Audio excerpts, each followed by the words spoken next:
Assalamu alaikum wa rahmatullahi wa barakatuhu. Welcome to the Criterion Concepts Seerah Podcast. Today we begin, inshallah, a series of discussions about selected stories from the Seerah of the Prophet Muhammad sallallahu alaihi wasallam and his companions radiyallahu anhum.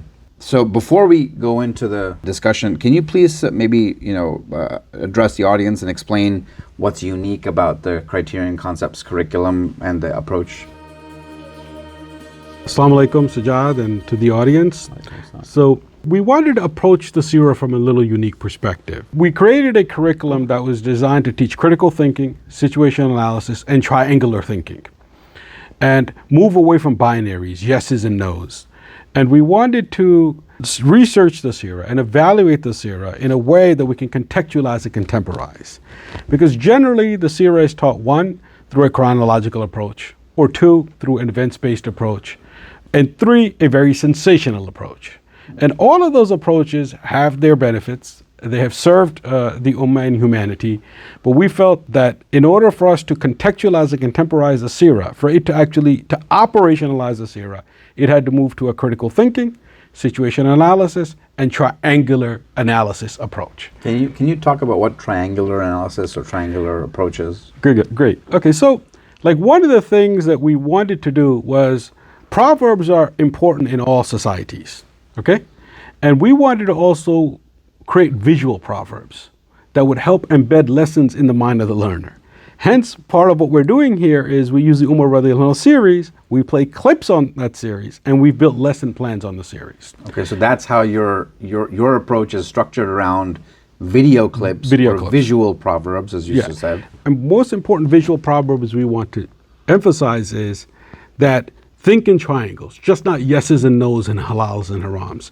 Okay. In most cases, there are many times a third option, which is the ethical option, and it's usually the best option, especially given the complexities of the modern world. Because if you see the world in black and white, if you see the world in yeses and nos, it becomes a very difficult world to navigate. Modern society is very complicated, so we wanted to, through the curriculum, also teach triangular thinking. And visually, think of a triangle. Okay. And every time you're looking at an event from the Seerah, yes, we understand those figures were great, their achievements are great, according to the historical record they were great, they were empire builders in many ways, etc. But for those lessons to be valuable to us today, it just could not be a sensational approach. It had to move to an analytical approach. Right. So there's that saying, right? I mean, small minds focus on people, average minds focus on events. I'm paraphrasing. Yeah. And then great minds discuss ideas. Yeah. So I think there's some inspiration from there. Yeah, exactly. Yeah, Eleanor Roosevelt's quote, the First Lady of the United States. Small minds discuss people, average minds discuss events, great minds discuss ideas. So we wanted to develop a curriculum that focused on the idea. In order to strive, you need to be able to think about the relations between people, between communities, and most importantly, ideas. And there's tremendous amount of information available, but how do you link ideas? We thought you cannot contextualize the Seerah, you cannot contemporize the Seerah if it's strictly an events-based approach. So we created a theme sheet and an analytical framework to look at the Seerah from that perspective. So the way we built it is there are 40 themes under 4 different tracks, under belief, self, family, and society. And we try to say, okay, in this specific lesson, what theme do we see? Do we see discipline, deflating pride? We see negotiations. We see personality clashes. And that can then help the participant extract meaning for themselves. So it's those themes and those ideas that emerge from the episodes that we focus on throughout the series that then you can contextualize and contemporize. Right, and apply them. So that goes back to what you said earlier. You want to focus here maybe as in comparison to other efforts to teach the Seerah, which are all, as you said, very necessary and good. The idea here is to operationalize, and you can't operationalize until you understand what the idea is, what the drivers are, what the themes are, and then how you try to apply it here. Exactly. So we have a belief that, that generation was an extraordinary generation, the best generation. Sure. But continue to sensation, we should understand their greatness. We are what we are today because of them. Sure. right? So we don't want to de-emphasize that, but what we want to say is to operationalize an idea, especially an ancient idea, you have to be able to contextualize and contemporize it. And what's the fundamentals in order to do that? One, you must have a deep understanding of the environment in which that idea emerged, the context. Right. And then you have to have a deep understanding of contemporary society. Sure. And then you say, okay, that ancient idea, for it to be contemporized, to be useful as a problem-solving tool, as an upliftment tool, as an intellectual enhancement tool, can only happen through an analytical framework. It cannot happen through a sensational framework, we think, and we don't think it can happen through an events-based or chronological framework. Well, perfect. Let's sort of start on this journey. So for today's discussion, before Sayyidina Umar ibn al-Khattab became a giant of history, he was the second caliph and of course an early convert or an early entrant into Islam. He worked in nature. He was alone in the desert. He observed the animals that were under his watch. He took care of the responsibility that was entrusted upon him, and he learned how to manage the collective without losing the individuals that were part of his responsibility. So leadership doesn't necessarily begin in the palace. It begins with a lot of observation and a lot of deep reflection. So today what we're going to talk about is not the politics, it's about perception and how that perception shaped the mind and then ultimately the actions of one of our great leaders and one of the great leaders of humanity, really, Umar ibn al-Khattab radiallahu anhu. So Assad will take us through how his experiences, Umar radiallahu anhu's experiences with nature, shaped the mind of one of our greatest leaders. Assad. Okay. Yes, so when we look at the personality of this generation, and in this specific case we're going to narrow it down to just Umar radiallahu anhu. He was a very reflective person before even revelation. He spent extensive time in nature. He observed how animals self-organized.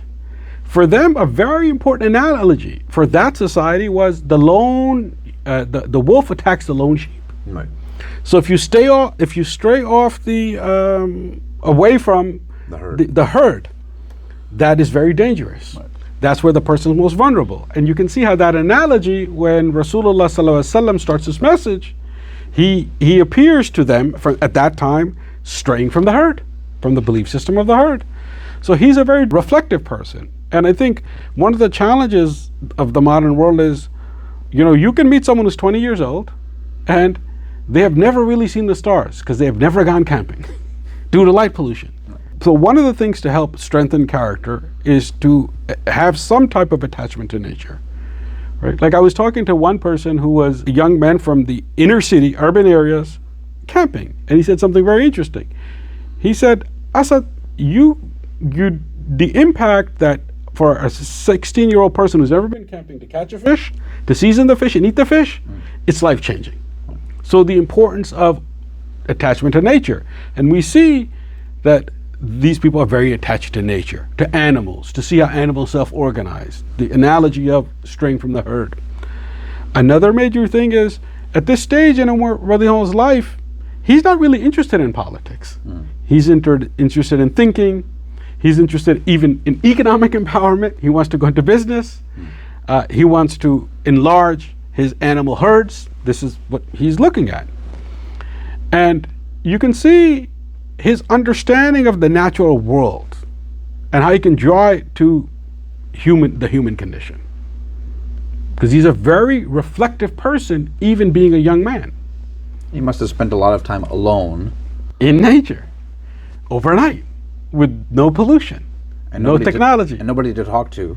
And nobody to talk to. Right. So he has to self-reflect and process the thoughts in a way that makes sense to him first. Exactly. And what happens is, spending this much time in nature also heightens Umar radiallahu anhu's human senses. In what way? And observation power. In what way? No, because you zero in. You're watching how even animals are. If you are in nature, and again, I don't have much experience in this myself, but from what I understand, you see lead animals. You see that even animals in a herd have their distinct personalities. And it's interesting because you're watching animals who don't have language. Exactly. So you're interpreting all of this without linguistic cues, without words. You're just observing the actions right, of the animals. You can learn some basics of group dynamics from observing a herd of animals. And Umar radiallahu anhu is spends a lot of time in nature, and he sees this, and this is how he understands. We know a lot of the prophets were shepherds, and so pretty much continuing that theme. Exactly. So there is something haunting about the desert. I mean, we talked about this. We heard this from you. It strips you down, no distractions. It's just you yourself. If you have to process a thought, you have to make sure that it makes sense to you. So there's a coherence that you have to solve for. You can't tell yourself the same thing and not make and not have it make sense to you. Yeah. So you have to process the thought, again and again. So his reflections in the wilderness weren't idle thoughts; they were the beginnings of his awakening. Is that a fair statement? Yes, I would say yes. That his reflective thinking, even at this stage in his life, shows that he's a very thinking and analytical person, and he is not susceptible to easy emotional manipulation or outbursts. Right? He has to be convinced of something. He will not accept an idea just at the spur of the moment. For him, it has to make logical sense. And some of these characteristics that he has in his personality are developed from being in nature, in isolation, and self-reflection. So he is not reacting immediately. He is reflecting when he sees something and making sure that that process of reflection makes sense to himself, and he can actually test that with the animals because he's observing them. Exactly. And then in a larger context, and this is a key point, one reason we are not able to operationalize the seerah is also that in some of the ways that we were perhaps maybe taught in Sunday school, the Prophet ﷺ was Sadiq al-Amin, the truthful, and then when he declares his message, everyone knows he's the truthful, and they reject him. And that shows how bad they were, how evil they were, and how erratic they were. That is only partially true. These are smart thinking people. They do have the Jahili Arabs. Exactly. The Arabs, the pre-Islamic Arabs, they have an organization. They believe in ideas of social sanctity. They have principles with which they live by, right? They have strong observation power. They had a moral code. They had a moral code. So these were just not erratic, irrational people, right? That just out of the blue said, oh, well, we're going to reject him. Yes, they rejected him initially, definitely, right? But we should not say that they were erratic, irrational people. One of my teachers, actually, once we were having a discussion along these lines, and I asked him, why do so many people tend to want to write off that period of history as though it was something that we need to reject, right? It seems to me that they did have this moral code. They were highly sophisticated people. Of course, we know about their literature and their skill in storytelling. Poetry, exactly. So he actually said something, quite, which at that moment, really struck me. And he said they had hearts that were alive, because they were all, I mean, we're taking Umar radiallahu anhu as an example. Technically speaking, they were all exposed to nature in a much, much more profound way than we are. Yes. And so, they had that developed moral code, and they tested that moral code over centuries, yes, effectively. Exactly. And then when you extend this to that, they believed in a creator. Right. They believed in the divine. Right. And they believed in these things. And the Prophet ﷺ said, خياركم في الجاهلية خياركم في الإسلام إذا فقهوا. The best of you in Jahiliyyah will be the best of you in Islam if you understand. Yes. So there was something that they brought to the table. Exactly, yeah. And that's something that really cannot be emphasized enough. We should not look at the pre-Islamic Arabs as erratic Jahili people who knew absolutely nothing. And no, they had a quote. There was a way that they conducted business. They understood in order to be successful businessmen, they had to avoid scandal. The trust. They Exactly. had to build trust. Exactly. And so that I think is one of the major reasons that we are not sometimes able to operationalize the seerah, because we write off their heritage and their moral code and the sanctity, the social sanctity that they believed in. Of course, they had some very bad practices and very evil practices. Sure. This is not what we're disputing. Right. But to just throw everything out is problematic. Don't throw the baby out with the bathwater. Exactly. So maybe if you don't mind, tell us a little bit more about nature as a teacher. What does nature do to teach us? Right? What is it, and how is it? Using the example of Umar radiallahu anh, how was nature teaching him? Yeah. And how was he receiving those lessons? Okay, great. As we mentioned, so one, it heightens the senses. It heightens observation power. It heightens your connection even to the divine, because you see how miraculous nature is. So even in our world, we see a squirrel bury a nut, and then 3-4 months later, when it's winter or something, it can find the nut, and it doesn't have a GPS. Okay, and these are amazing lessons in nature to enhance intellectual capacity and spiritual strength. And so, big thing is, we can talk about light pollution, we can talk about noise pollution. We live in a time where there's very little time for self-reflection, and I can use the word meditation for lack of a better word. And now it's the endless scrolling on the phone. Exactly. So that takes us away from nature. Even though, a lot of times you can sort of see nature on your screens. Exactly. But it's not the same thing. Exactly.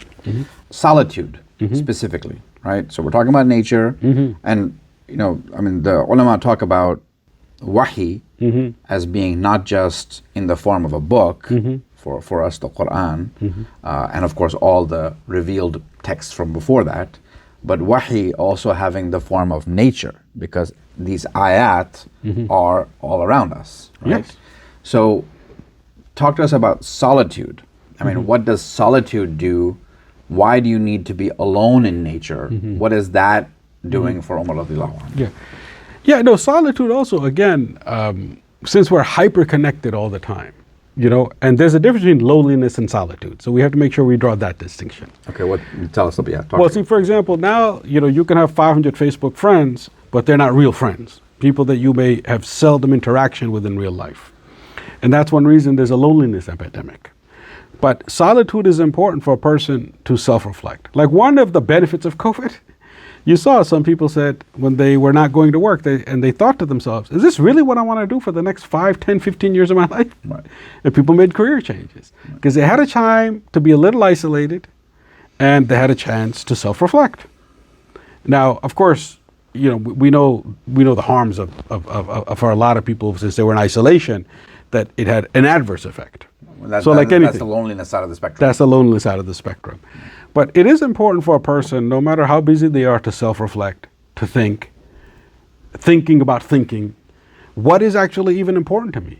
In the age of distraction, what is actually important to me? And you have umpteen books, all the business and financial and success gurus out there, they will always tell you that you need to find your purpose. And you can't find your purpose if you compare yourself to too many people, which requires you to detach, think about things on your own terms. And then, you bring in sort of select voices that will help you process that, but those are voices that you believe and know to be close to you. Exactly, yes. We're not advocating a lifestyle of just detaching yourself completely from society and to move to the mountains, but what we are arguing is it's important to be reflective, it's important to be deeply reflective, and that takes a lot of effort. And that reflection, before we move on to some specific questions that I have, when we talk about moral authority, okay, how does moral authority sort of develop or generate in that milieu where, again, you are spending so much time in solitude, right? Maybe if you could sort of juxtapose the solitude that he had with the times that he may have been with people, because obviously he was with people. He had his time in nature and in the care of the herds that he had, but there was also interaction with people. So how has morality developed in that context? Yeah, no, that's an interesting question, because see, man should be in harmony with nature. Why? Because, it's our belief system, okay, we are representatives of the Creator in this earth, right? And the natural world is there for our use, but not for our abuse. And that was something I found very interesting, even when you study American Indian tribes. One of their concerns when they had some of these negotiations with the settlers at that time was they felt that the settlers would abuse the earth. And they found that sacrilegious. So respect for nature is very important. Deep thinking and reflection is important. And what you find with these people do this, like a modern example, let's take the example of Nelson Mandela. While he's in prison, what does he do? He thinks very deeply and even makes an effort to learn the Afrikaner's language. But, would he have been able to learn the Afrikaner's language if he didn't go to prison? I wouldn't speculate on that. But I'm making an argument that even when he was in solitude on Robben's Island, he used the time to think deeply, reflect deeply, master the language, learn what he could about the guards and their culture. And that better equipped him eventually when he was released to lead a country. 27 years on Robben's Island. Exactly. Mm-hmm.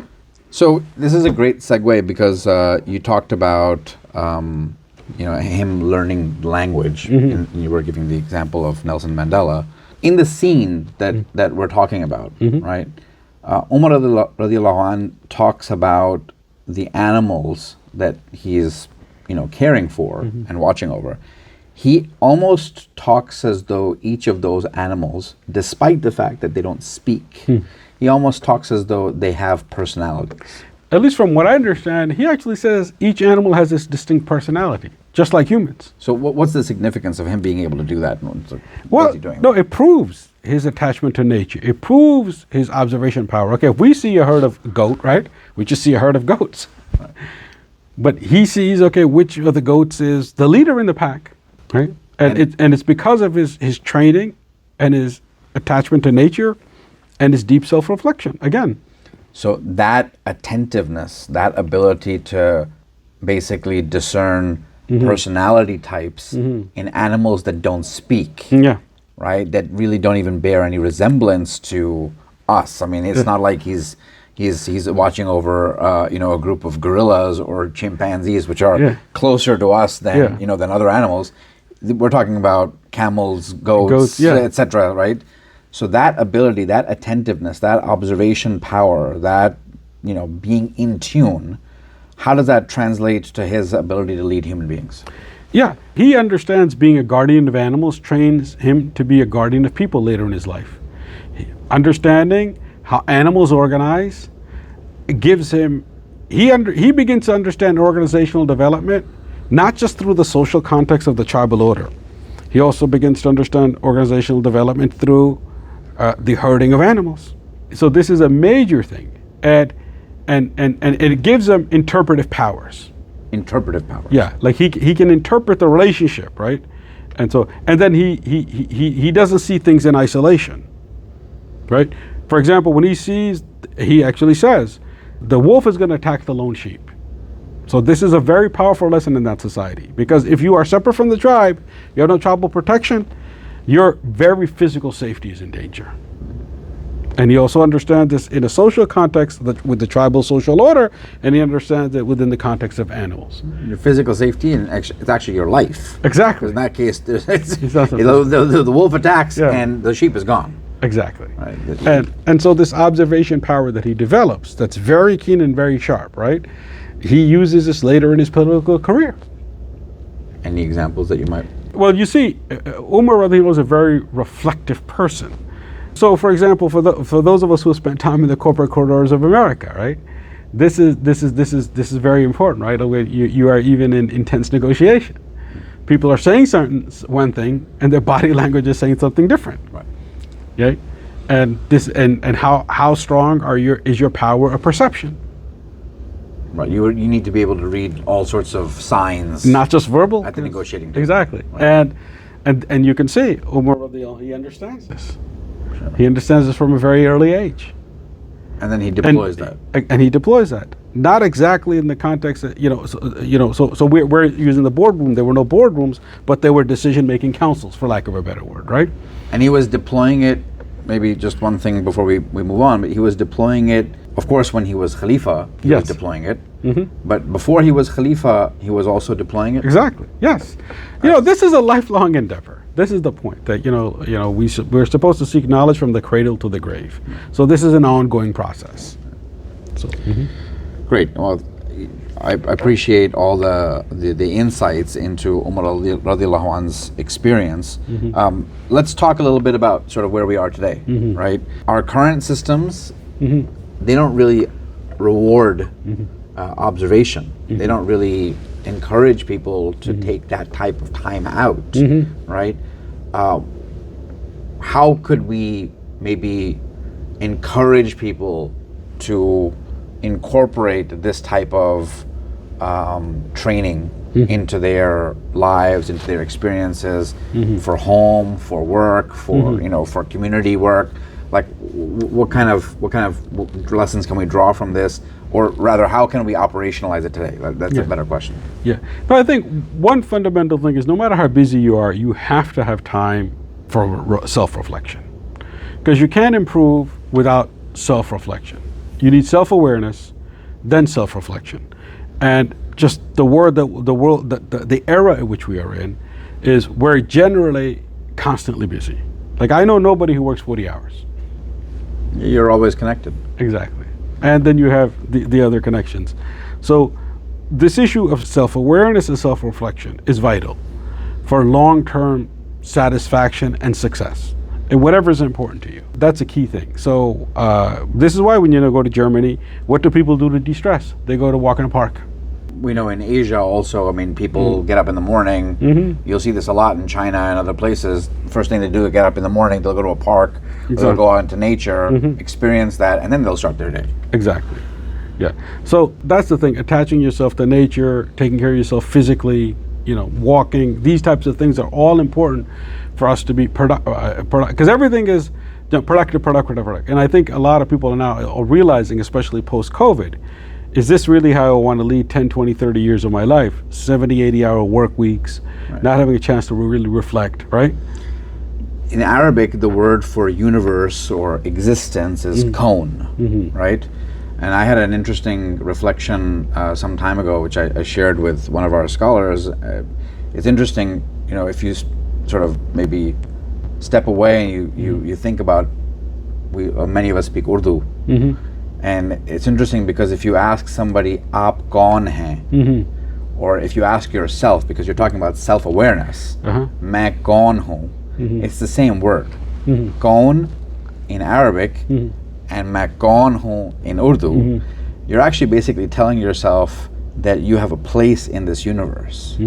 That you're actually, your existence has significance. And I think that's another thing also, is that time alone, Umar radiallahu anh he understands that he has significance for himself and for the people around him. Yeah, and society. Yes, Right. exactly. A lot of people don't even give themselves that place anymore because they don't really understand that they have significance as human beings.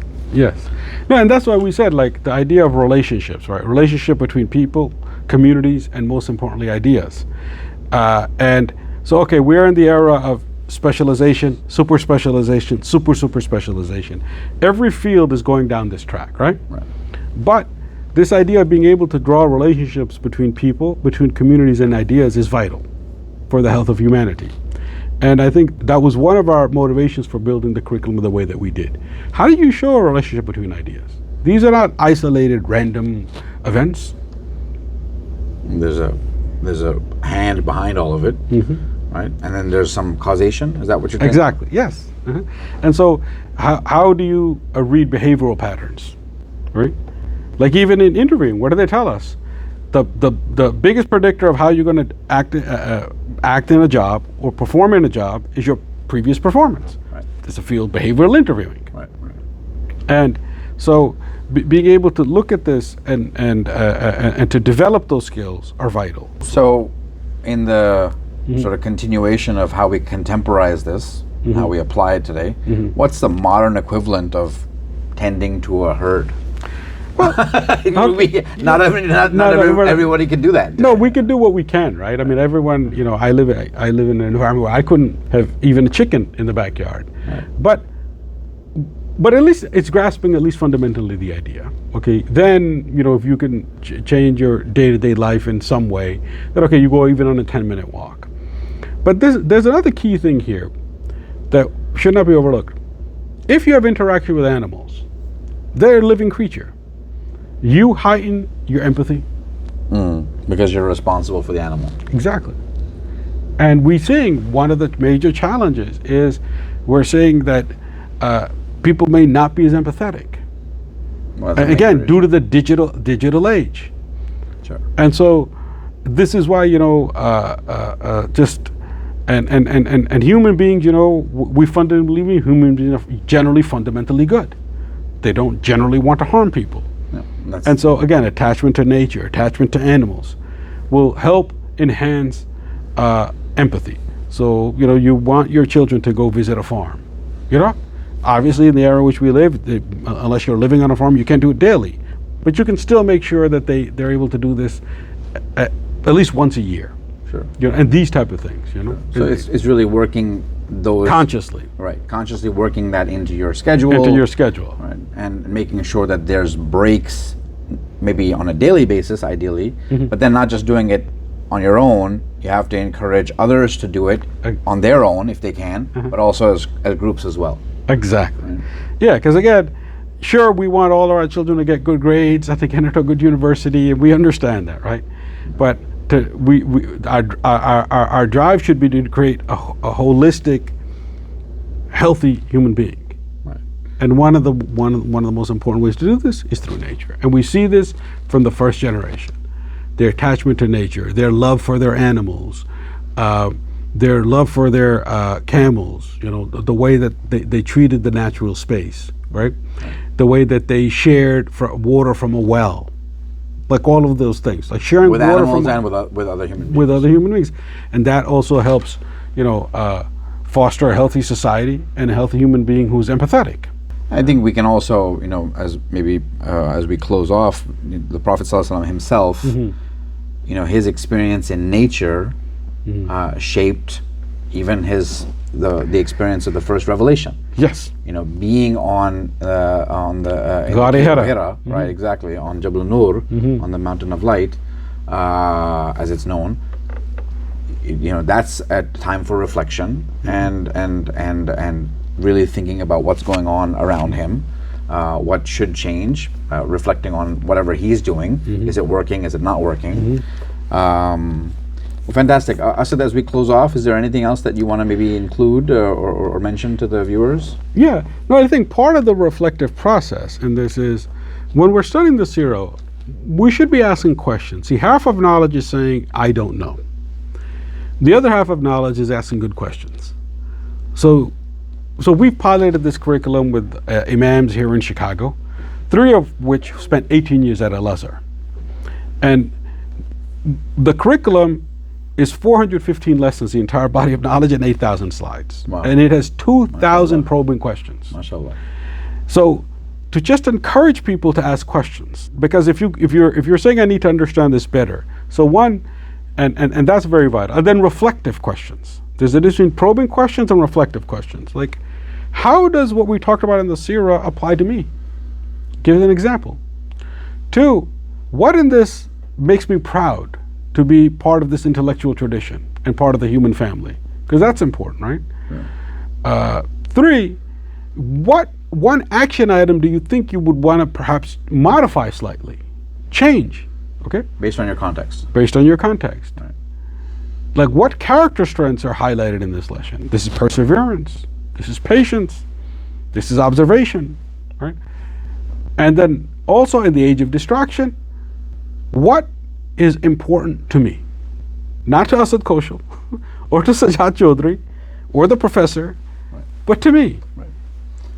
I think that also is a really important point. I think most people, and I'm generalizing here, or let's just say a lot of people, I think is a better way to put it, they don't even ask questions going through life. Exactly. Like, I was in one environment, it was very interesting because it's a developing country, well, I guess it's between developing and developed. They said, look, in our culture, when someone says critical thinking is needed, it's understood as criticism. Right. Right. And then that's seen as bad. Exactly, and that's seen as a bad quality. And so when I'm in that environment and I'm teaching, I have to be very careful how I deploy the words critical thinking, because it's understood as criticism in a negative way. So this is why this is vital. But what we really wanted to do was, how can you operationalize the Seerah? Because sensationalizing it has some benefits, but it's really operationalizing it is where we'd say that where the rubber meets the road. How can the Seerah give us analytical tools to not just survive, but to thrive in the environment in which we live? What lessons are there beyond saying that these were great individuals and their great achievements? What's the conceptual and ideological framework that can be deployed? For example, we mentioned during this 30 minutes organizational development. Umar radiallahu anhu begins to develop his organizational capacity, one, from the society in which he has emerged, he grows up in, the importance of client loyalty and all of this. And two, from managing herds. A lot that he got out of managing herds. I mean, I think most people would discount it as fruitless activity, because I'm not making money. I'm not learning a new skill that I can, get rich, with overnight. And so it's a very, very different concept for a lot of people, I think. Exactly. No, so it was great speaking with you. And again, nature as a teacher, observation, care, empathy, moral readiness. So there's an image that stays with me. Umar radiallahu anh in the desert, in this clip, whispering to his herd, adjusting their pace, knowing each of these animals by their individual personalities. He didn't just lead them, he actually understood them.